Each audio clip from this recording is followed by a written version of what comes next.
જય શ્રી કૃષ્ણ, જય માતાજી મિત્રો। આજે આપણે હોળાષ્ટક વિશે થોડું જાણીશું અને હોળાષ્ટક દરમિયાન આ 8 દિવસમાં અમારા ઘરે કાન્હાજીની કેવી રીતે સેવા પૂજા થાય છે અને અમે કાન્હા સાથે કેવી રીતે હોળી રમીએ છીએ એ તમને આ વિડીયોના માધ્યમથી બતાવીશું। હોળાષ્ટક દર વર્ષે આઠમના દિવસે શરૂ થતા હોય છે અને પૂર્ણિમાના દિવસે હોળી દહન થાય ત્યારે પૂરા થતા હોય છે। આ વખતે 24 ફેબ્રુઆરી 2026 ફાગણ સુદ આઠમના દિવસે હોળાષ્ટક શરૂ થઈ ગયા છે અને ફાગણ સુદ પૂર્ણિમાના દિવસે સમાપ્ત થશે। આ હોળાષ્ટક દરમિયાન નકારાત્મક ઉર્જાનું સ્તર વધુ હોવાથી કોઈ પણ માંગલિક કે શુભ પ્રસંગો જેવા કે લગ્ન, સગાઈ, નવો વ્યવસાય ચાલુ કરવો, ગૃહ પ્રવેશ કરવો કે કોઈ પણ નવું કાર્ય કે શુભ કાર્ય કરવું હોય તો આ સમય દરમિયાન નથી કરી શકાતું। પરંતુ આ સમય દરમિયાન આ બધા શુભ કાર્યો કેમ નથી થતા જાણો છો તમે? કારણ કે પૂર્વકાળમાં આ સમય દરમિયાન હોળીના દિવસે હોલિકાએ વિષ્ણુ ભક્ત પ્રહલાદને હોળીમાં સળગાવીને મારી નાખવાનો પ્રયાસ કર્યો હતો અને પૂર્ણિમાના 8 દિવસ પહેલાંથી જ એટલે કે ફાગણ સુદ આઠમના દિવસથી જ રાજા હિરણ્યકશિપુએ પ્રહલાદને ભગવાન વિષ્ણુ પ્રત્યેની ભક્તિ છોડી દેવા માટે પહાડ પરથી ગબડાવ્યો હતો, ધગધગતા થાંભલાને બાદ ભરાવી હતી અને કારાગૃહમાં પૂરી દીધો હતો અને મૃત્યુથી પણ ભયંકર ત્રાસ આપવાનું ચાલુ કર્યું હતું। આટલી પીડા સહન કર્યા પછી પણ પ્રહલાદ ડગ્યો નહીં અને સતત ભગવાન વિષ્ણુની આરાધના કરતો રહ્યો। કહેવાય છે ને કે જેને રામ રાખે તેને કોણ સાખે। આટલી બધી યાતનાઓ છતાં ભગવાને પ્રહલાદનો વાળ પણ વાંકો થવા દીધો નહીં અને આમ પૂર્ણિમાના દિવસે પણ પ્રહલાદની જીત થઈ અને હોલિકાની હાર થઈ। અત્યારે પણ આપણે પૂર્ણિમાના દિવસે હોલિકા દહન કરીએ છીએ। હોળીમાં કપૂર, લવિંગ, ખજૂર, મમરા, ધાણી વગેરે નાખી હોળીને વધાવીએ છીએ અને હોલી દહન કરીએ છીએ। આ સાથે આજે પણ ત્યારથી વાતાવરણમાં નકારાત્મક ઉર્જા સમાપ્ત થઈ જાય છે અને તેથી ત્યારથી આ બધા જ શુભ પ્રસંગો કરવાનું શરૂ થઈ જાય છે। આવી રીતે અમે પૂજાની તૈયારી કરી છે। કાન્હા, તું કેમ ઉદાસ છે? હા, હું જાણું છું, એટલે જ તો મેં તારા માટે એક સરપ્રાઈઝ તૈયાર કર્યું છે। સામે તો જો, કોણ છે? માધવ। માધવને પણ આપણે હોળી રમવા માટે બોલાવ્યા છે। જ્યારે આપણા ઘરે કોઈ મહેમાન આવે છે ત્યારે આપણે તેમનું ભાવથી સ્વાગત કરીએ છીએ ને, તેમજ આજે આપણે આપણા કાન્હાના સખા માધવનું સ્વાગત કરીશું, તેમની આગતા સ્વાગતા કરીશું। સ્વયં ભગવાન ઘરે આવ્યા છે તો તેમને એમને એમ તો ઘરે ન લવાય ને, તો પહેલાં આપણે તેમની આરતી ઉતારીશું। શાંતિથી આરતી કરતાં કરતાં મનમાં ભગવાનનું સ્મરણ કરતા રહેવાનું છે। જો તમને કોઈ પણ શ્લોક આવડતો હોય તો મનમાં શ્લોક પણ બોલી શકો છો, જેમ કે ઓમ નમો ભગવતે વાસુદેવાય નમઃ કે પછી ઓમ કૃષ્ણાય વાસુદેવાય નમઃ વગેરે સ્મરણ કરતાં કરતાં માધવને તિલક કરી લેવાનું છે। તેમને ચોખાથી અને ફૂલોથી વધાવવાના છે અને દુખણા લઈ લેવાના છે। આવી રીતે ભાવપૂર્વક આપણે કાન્હાના સખા માધવનું સ્વાગત કરી લેવાનું છે। હવે આપણે કાન્હાના સખા માધવ માટે પહેલેથી જ એક સરસ મજાની બેઠક તૈયાર કરી છે। તેના પર આપણે માધવને બિરાજમાન કરી દેવાના છીએ। જેમ આપણને પણ એકલા હોળી રમવું ગમતું નથી તો આપણા કાન્હાને કેમ ગમે? સાથે સાથે આપણને પણ કાન્હા સાથે માધવની સેવા કરવાનો પણ મોકો મળ્યો। જેમ આપણા ફ્રેન્ડ સર્કલમાંથી બધા આવે ઘરે તો આપણને કેટલું ગમે છે। તો જુઓ, કાન્હાની સામે કેટલો ખુશ દેખાય છે, એને પણ બહુ જ મજા આવે છે। એકબીજાને જોઈને કેટલા આનંદમાં આવી ગયા છે। હવે આપણે તેમના પર ફૂલ નાખીને માધવનું સ્વાગત કરી લઈએ। હવે થોડા સમયમાં જ હોળીનો તહેવાર આવે છે, તો આ દરમિયાન આપણી પાસે કોઈ પણ ફૂલ હોય તેમનાથી મંદિર કે જ્યાં આપણે ભગવાનને બિરાજમાન કરતા હોઈએ તે બધી જગ્યા પર સરસ મજાનું સજાવી લેવાનું છે। હું કાન્હા સાથે હોળી રમવા માટે તો ગુલાબની પંખુડીનો જ ઉપયોગ કરું છું।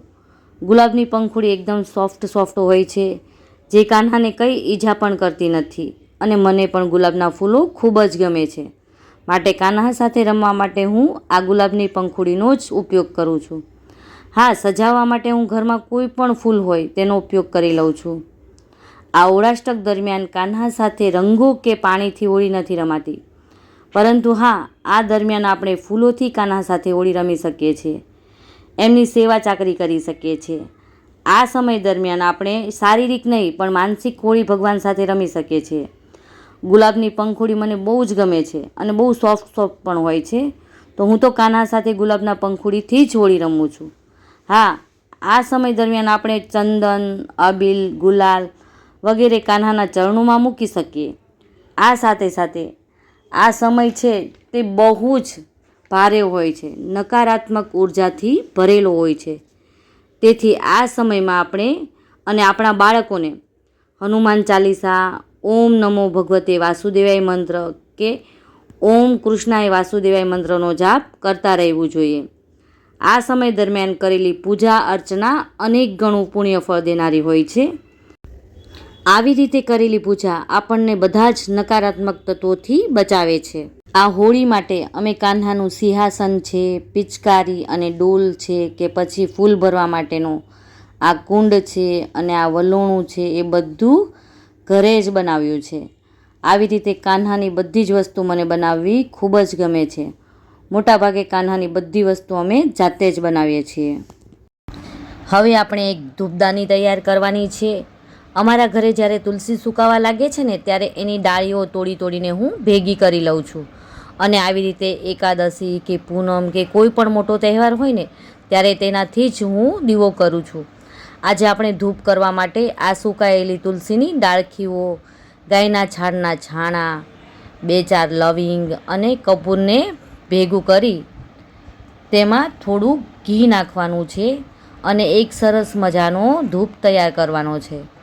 તમારી પાસે જો કંઈ ન હોય ને, તો તમે તમારી પાસે જે કંઈ હોય ને તેનાથી ધૂપ તૈયાર કરી શકો છો. જો તુલસી સુકાયેલી ન હોય ને, તો કોઈ પણ છોડની સુકાયેલી ડાળી હોય તો તે ચાલે, નાના નાના લાકડાના ટુકડા હોય તો તે પણ ચાલે, લોબાન કે ગુગળ હોય તો તમે તેનો પણ ધૂપ કરી શકો છો. અને જો ધૂપ તૈયાર થઈ જાય ને, એટલે તેને સારી રીતે આખા ઘરમાં ધૂપનો ધુમાડો પ્રસરી જાય ને એવી રીતે આખા ઘરમાં ફેરવી દેવાનો છે. અને આખા ઘરમાં ધૂપ ફેરવતા ભગવાનના નામનું સ્મરણ કરતા જવાનું છે. જો હનુમાન ચાલીસા કરો તો તે પણ ચાલે, કોઈ પણ મંત્રનું ઉચ્ચારણ કરો તો તે પણ ચાલે. તેનાથી ઘરમાં કોઈ પણ નકારાત્મક ઉર્જા હોય, કોઈ પણ નેગેટિવિટી હોય તે નાશ પામે છે અને ઘર એકદમ શુદ્ધ થઈ જાય છે. અને ત્યારબાદ આ ધૂપદાનીને મેઇન ગેટની બહાર, એટલે કે મેઇન ગેટના ઉંબરની બહાર મૂકી દેવાનું છે, જેથી કરીને ઘરની બધી જ નેગેટિવ ઉર્જા બહાર જતી રહી. હવે આપણા ઘરે જ્યારે કોઈ પણ મહેમાન આવે છે ત્યારે આપણે તેમને ચા, પાણી, નાસ્તો વગેરે કરાવતા હોઈએ છીએ. તો આજે તો સ્વયં ભગવાન, બ્રહ્માંડના અધિપતિના સખા સ્વયં ભગવાન જ આપણા ઘરે પધાર્યા છે. તો તેમને આપણે ભૂખ્યા કેમ જવા દેવાય? તો તેમના માટે જો આ બધો નાસ્તો મેં તૈયાર કરાવ્યો છે. જો આપણે ઘરે કંઈ પણ મીઠાઈ બનાવી હોય કે બહારથી લાવ્યા હોય, તે બધું જ આપણે ભગવાનને ધરાવી શકીએ છીએ. હું મોટાભાગે કાન્હા માટે જાતે જ ભોગ બનાવવાનું પસંદ કરું છું, પરંતુ આજે થોડી તબિયત બરાબર નહીં હતી, તેના કારણે મારે બધો જ નાસ્તો બહારથી જ લાવવો પડ્યો છે. તો હવે આપણે ભગવાનને ભાવથી જમાડવાના છે, આગ્રહ કરીને ભગવાનને જમાડવાના છે. જેમ મહેમાનને આગ્રહ કરીને જમાડતા હોય ને, તેમ કાન્હાને પણ વારંવાર આગ્રહ કરીને જમાડવાના છે. જમાડ્યા બાદ કાન્હાને જળ અર્પણ કરીને 2 હાથ જોડીને માફી માંગતા કહેવાનું છે કે હે પ્રભુ, હે દીનાનાથ, તમારી પૂજામાં આગતા સ્વાગતા કરવામાં કંઈ પણ ત્રુટિ રહી ગઈ હોય તો અમને માફ કરજો. આ સમય દરમિયાન કોઈ પણ શુભ પ્રસંગો નથી થતા, પરંતુ આ સમય દરમિયાન ભગવાનની કરેલી પૂજા, ભક્તિ કે ભગવાનને પ્રસન્ન કરવા માટે કરેલું કોઈ પણ કાર્ય હોય તે અનેક ગણું પુણ્ય ફળ દેનારું હોય છે. જય શ્રી કૃષ્ણ, જય માતાજી મિત્રો. જો તમને મારો આ વિડીયો પસંદ આવ્યો હોય તો મારી ચેનલને સબસ્ક્રાઈબ કરો, લાઈક કરો અને તમારા મિત્રો સાથે શેર કરો અને કમેન્ટમાં જય શ્રી કૃષ્ણ લખો.